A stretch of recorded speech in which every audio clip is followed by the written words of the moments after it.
pense que ce qu'il faut relever dans un premier temps, c'est que ce n'est pas la première édition du genre. Je pense que ce n'est qu'un acte de plus dans une dynamique qui a été enclenchée depuis l'université. On avait comme cible tout simplement d'aider, de contribuer à travers des daara dans le cadre de la santé. Parce que le groupe était composé essentiellement de médecins. Et aujourd'hui, chemin faisant, on a jugé utile de passer d'une association d'aide aux daara à une association d'aide aux démunis qui est devenue aujourd'hui Ar-Rahma.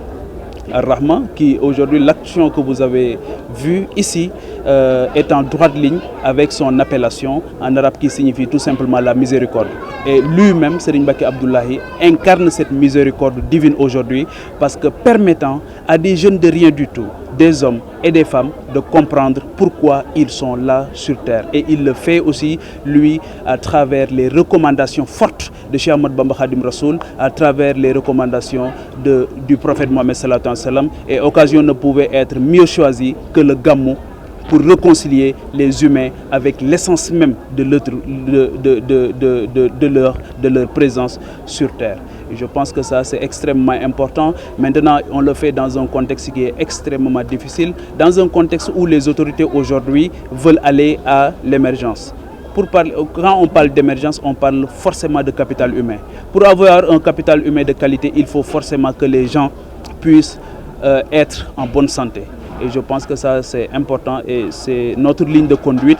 Nous n'allons pas s'arrêter en si bon chemin. Inch'Allah, nous poursuivrons cela comme nous l'avons fait dans pas mal de coins du pays. C'est la grande banlieue, comme vous l'avez constaté en venant ici.